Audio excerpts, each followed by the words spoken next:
Hello everyone, this is Arvind Kumar Shah, this year's rank 123rd, and this is a continuation of the PSIR video, sort of a part 2. So if you have not watched the part 1, I'll put the description of that link in the description actually, and you are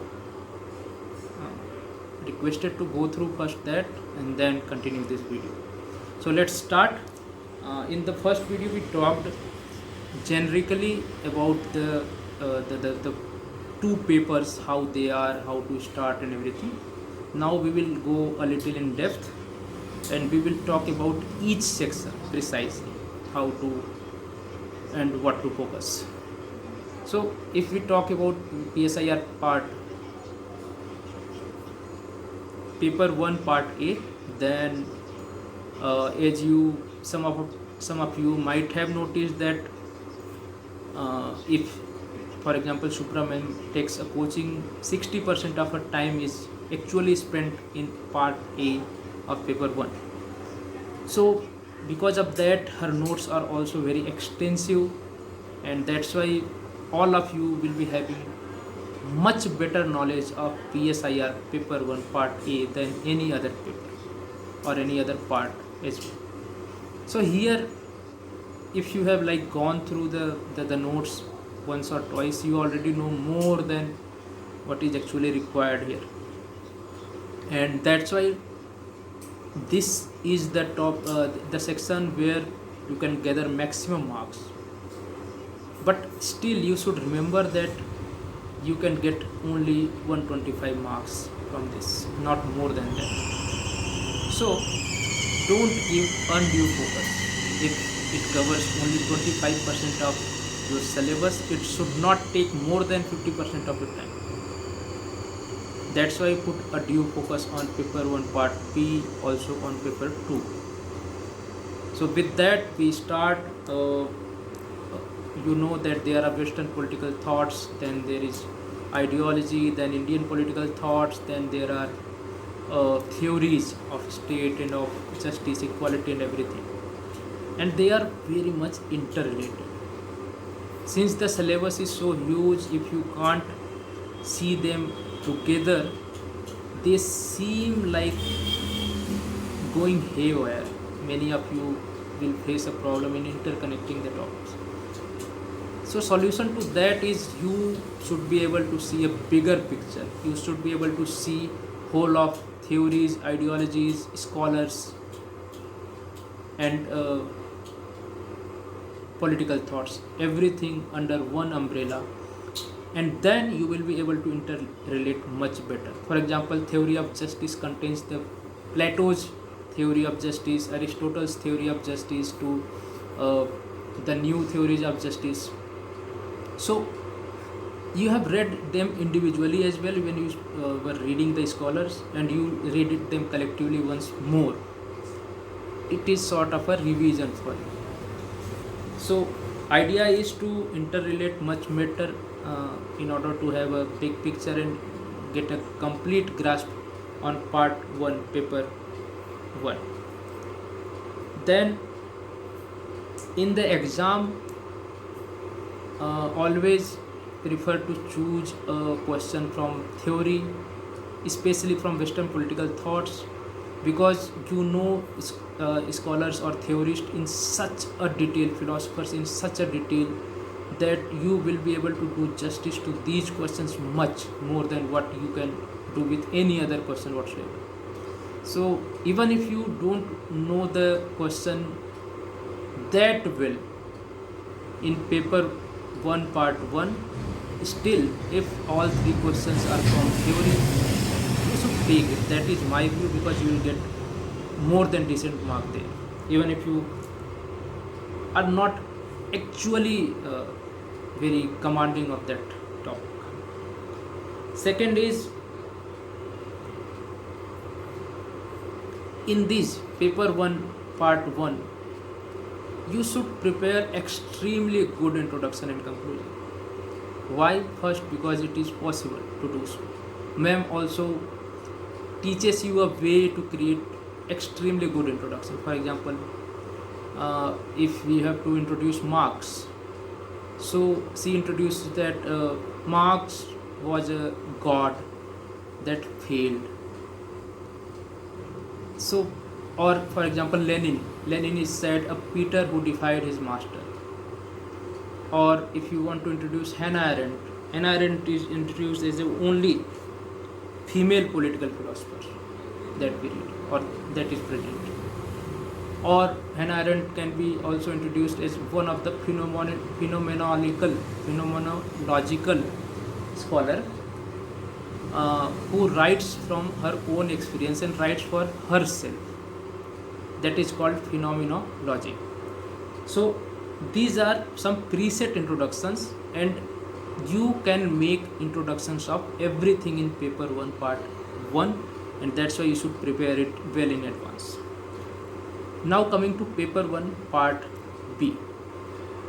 Again ma'am covers it very well, but here since there is a role of current affairs as well, so for current affairs, as I have already suggested in previous video, Indian Express editorials combined with economic and political weekly scholars like articles, combined with other newspaper hunting and videos from YouTube. Probably if you have, you could listen to some of the book launch events.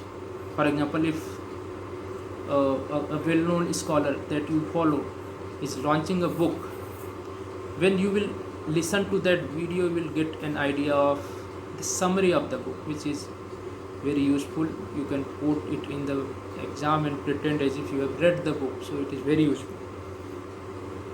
Apart from that, in paper 1 part B, a lot of GS knowledge is useful as long as you know that there is a talent to make a GS content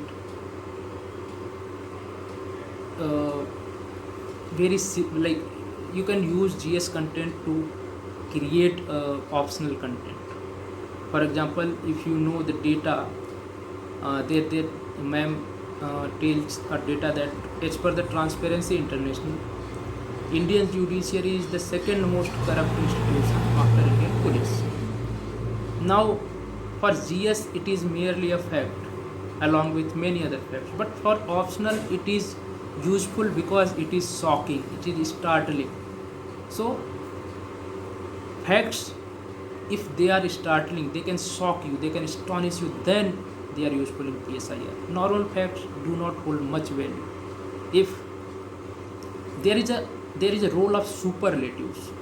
For example, if you want to give facts of trade between India and US, you would give that it is India's largest trade partner. If you want to give trade scenario situations of India Bangladesh, you will say that it is India's largest neighboring country, largest trade partner as neighboring country. Always try to find a superlative, how to put it in a like best, most, or something like that. It creates an expertly impression. Now this is all about paper 1 as individual paper. Now I'll talk to you about paper 2. So first of all, paper 2 ma'am does not cover well, as I have already said it. Still her notes are sort of uncomparable to any other person. If you read her notes of international politics IP, where she explains all the theories of realism and liberal schools theory, for example social constructivism and functionalism. So still even her notes are not sufficient, still they are the best practicable, as Aristotle puts it. We don't want the best, we want the best practicable. So ma'am's notes for PSIR paper 2 are still the best practicable thing for us, and we should go for it, combined with some other additions. For example, as I said, for current topics, you are requested to go a lot through the current affairs from newspapers such as Indian Express or ORF website. There is another website, Project Syndicate. There is a very good Telegram group that I'll put the link in description, who collects the articles who are very suitable, which are very suitable for PSIR, and they have been doing it for since long, and it is sort of my gratitude towards them. They have helped me a lot. It is, if I remember correctly, PSIR Dynamics named Telegram channel. Extremely good for PSIR students. You can go through that as well. And then comes all the theories, keywords and associated authors. I have collected around 30, 40, around 50 such keywords. For example, billiard board model, or 3D chess model, or game theory, chicken necks game, or security community, security dilemma, insecurity dilemma. All these words have been coined by someone very precise scholar. If you use this word in your answer and you don't give the name, you miss out very low hanging fruit. If you could give the name along with the coined word, it will create a huge positive impression for you. So first thing is, always give the originator's name along with the originated word. Second is, try to find a way to put the keyword. For example, suppose there is a question on ASEAN and you don't know how to bring the theory.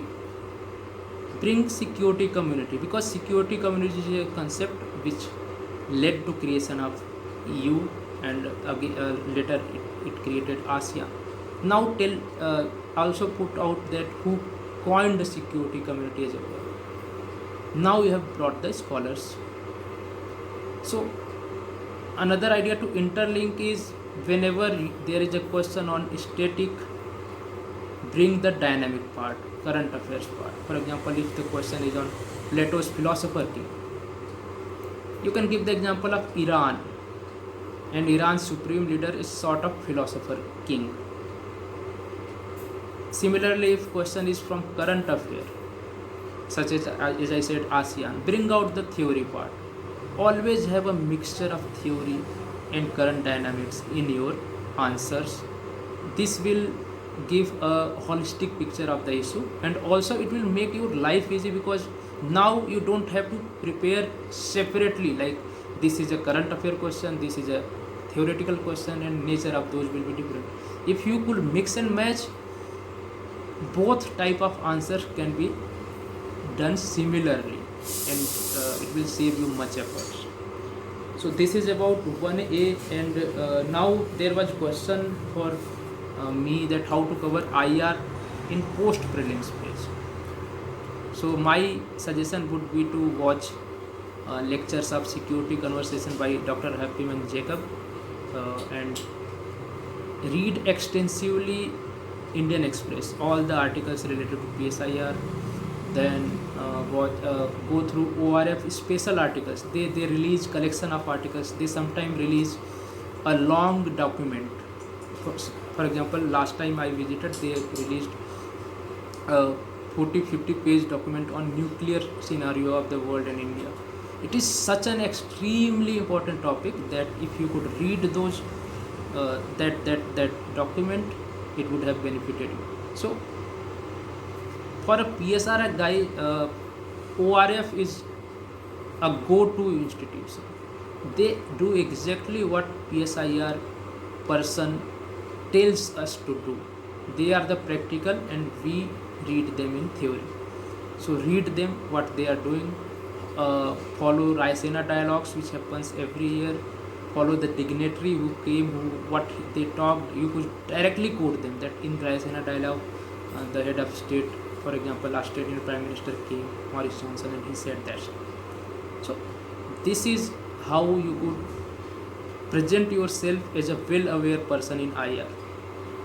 This was the reason. This is how I was able to put interest in geopolitics as one of the hobbies in my interview, and I was able to justify it. It benefited me because in both of my interviews in 2019 and 2020, both 40% of my interview went on geopolitics, and since I was comfortable around it, so it helped me a lot.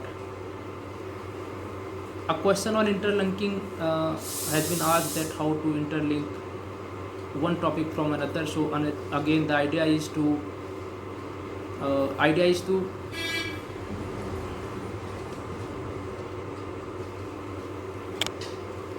so in order to interlink, again as I said, idea is to create super simple short notes. I created super short notes of uh, 40 pages back and forth for whole PSIR. They were not holistic, they were not the revision material, but they could remind me everything about my optional in 3-4 hours, and could give me a big picture. I could always have a big picture as to what my knowledge, my PSIR holds, what is the contour, what is the periphery. Then you could interlink much better when you know what topics are there in your optional, where you have studied. For example, in PSIR part 1 paper 1 part B, you study about communities, caste, and then institutions, associations, and everything. Then you again read it in paper 2, where you read the comparative politics. So when you could see the bigger picture, it is easier to interrelate. One question again has been asked, how to choose 5 questions out of 8 questions that are given in our PSIR paper. So as I said, if you know a theoretical question and all 3 questions are theoretical, you should always go with that, because you will remember theory more than you would remember current affair. And in current affair, there is always a risk of writing a normal answer, GS type answer. In theory, you cannot write GS type answer because you know content already. Second is, whenever you are seeing 3 questions, always try to assess. For example, if there are 3 questions, one is of 20 number, one is of 15 marker, and another one is of 15 marker. So what you should do is, you should just give yourself marks on the basis of comfort. For example, in 20 marker, how much do you think you could get? For example, if you think you could get 10, then in 15 markers, how much could you get? For example, 7. Then again add all that for all the possible options, and choose those options which can cater you maximum marks. In this way, sometimes it happens that we remember like 2 questions of 15 markers very well, but we are not very sure about the 20 mark, and it can create a disaster, because if you like make a blunder in 20 marks, it is a huge blunder to make. So have that balance, that okay, if 20 marker is a priority, if I know that well, even if I don't know well about 15 markers, I'll take the risk. If you calculate all the expected marks that you will get on 3 questions, you will reach to a better conclusion as to which combination of questions you have picked. Another question has been asked, that how to use scholarly articles. For example, you read C. Raja Mohan, and you don't know what to get from it, what to do. Suppose you have read it, it sounded very good, you were impressed, but now what? So what you are supposed to do is, if you see some catchy words, for example, one time I learned that he gave gas economy is a word, or gas station, Middle East is a gas station. Those were very impressive words for me, so I noted them down with C. Raja Mohan, because then I'll quote it in my paper. I'll say, in Middle East is no longer a gas economy, as C. Raja Mohan puts it. So now you have you have used the article for a purpose. Second thing you could do is, you could directly put the quotes. If you got some summary from C. Raja Mohan, or if you could sense what he wants to say, you could write a summary, one-liner summary, that for India-Taliban relations, C. Raja Mohan is of the view that India should go for the talks. Then you could put down the scholars as those scholars who wants India to go for the talks, those who thinks we should wait, and those who think we should not talk at all at any condition whatsoever. Similarly, when it comes to no first use policy of India's nuclear policy, some scholars are of the view that we should revise no first use policy. Some say that it is working for us. Some say that it did not make any sense even further. Similarly, for NAM, was NAM a good thing to do? What is non-alignment a good policy? All these things you could categorize that which scholar supports this, which scholar do not support this, and you could write directly to it in exam that in the support of no first use policy we have for example Shiv Shankar Mohan or some other articles scholars that I am forgetting, and then in the opposition of no first use we have Uday Bhaskar and other scholars who supports first use policy. This is a way you could take advantage of scholarly article. Always remember to put your content in a premeditated topics. You should not create a notes for just C. Raja Mohan and his views on everything. Rather, C. Raja Mohan should be distributed along the topics. For example, what he says about Middle East should be noted in the Middle East section. What he says about India-Pakistan relations should be in India-Pakistan relations. Your topics should be fixed. Scholars are not topics. Scholars are value addition for topics, and they should be just put as value addition. So in my Evernote, which I have put in the description, you will find a lot of scholars who have been put in the proper topics where they belong. Some scholars belong in multiple topics, so they will be put like that. And you should follow the same as well. As a summary, now I have answered most of the questions which I have been asked. I thought of giving you a answer framework. So many of you are facing doubt that what should be structure of my answer. For example, in GS we know put down one-liner introduction, then directly answer the question as many points as are possible. Directly answer the question, don't beat around the bush. All these we know. But in optional, strategy is a little different. Here we are not trying to directly answer the question. Always remember, directly answering the question is not a good way. In fact, I tried to limit my answer to 30 to 40% of the answer. That was actual answer. 40%, 60% of my answer was not what it was asked from me. So what it was then? I used to write a big introduction, 3 line, 4 line, as per the demand of the question. If it is 10 marks, then long, short. If it is 20 marks, then long introduction. Then after the introduction, there should be a connecting para. If it is the demand, if it is not, then you can directly answer the question. Introduction should not be an answer. Connecting para should not directly answer your question. It is the third para or second para, whatever you are following, from where your answer should begin, and then it should continue for next 2-3 para. Then suppose you have answered the question. Let's take an example. Question is from Hegel's dialectical idealism, and now you can say that okay, Hegel has been precursor to Marx, and his dialectical idealism is a precursor to Marx's dialectical materialism. It is not an answer that question has asked. It is okay. Or you could say that Hegel was an official philosopher of Prussia, state philosopher of Prussia. Or you could say about dialectical tradition that Socrates was the first person who invented the dialectical method of philosophical work, how to put a dialogue and then reach to a conclusion. anything is okay as long as you directly don't answer the question.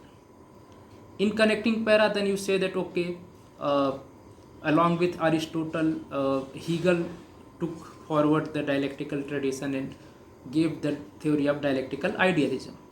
Still, you are not answering the question. What is dialectical idealism?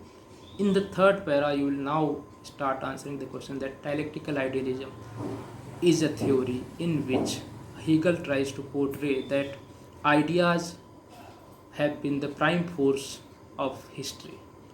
Two ideas have a dialogue with each other, and the third idea comes out of it. He gives three rules for this game of ideas, and then later, now you have answered the question, just two para or something like that.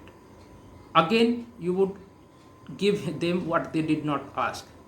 You will say that okay, dialectical idealism now have been a precursor to Marx's dialectical materialism. It is not an answer they are asking, but still you will give it, because otherwise answer is incomplete from an expert's perspective. So now you give them dialectical idealism effect on dialectical materialism. Then you could take that reason forward, that right now is there anything which is going on in dialectics. You could say that equality and liberty are two ideas which are having dialectics right now, and in form of theory of justice there has been a tirist of balance between two ideas which are equality and liberty, where we give equal level of importance to both equality and liberty, and that has been a basis of welfare state. So this is how you could proceed with answer. In last, as I said, you should leave the question to a current dynamics, like what is happening around, which could relate to the theory, so that it gives an impression that you are a regular follower of the philosophy, or you like to dig deeper in the philosophy, and you like to see some practical examples of it as well. You should come as a curious person and also knowledgeable and an expert. This is what we are trying to present ourselves as in the exam when we write PSIR optional. So this is all about my PSIR strategy as a whole. I hope these two videos will be answering all the questions that come into your mind in regards to this optional. I am repeating again, I have put links of book reviews of the list of scholars that we should look out in newspapers, the list of keywords in international theories, along with their originators, my copies and my notes, everything you could see in the description. You are requested to go through that, and if some questions come in your mind, kindly ask in the comment and I'll try to answer it. You could also visit my Telegram channel, that is Towards Civil Services. There is an associated group as well, which is Towards Civil Services, and in bracket group is written, so you would be able to differentiate much better which is channel and which is group. And in group you could ask the question, either I will answer it or my moderators collect it and they answer it on my behalf, and rest be assured that they answer what I suggest, so you could trust them. So this is all I have to say in this video. Thank you for watching, and kindly spread the word and have a great day. Thank you.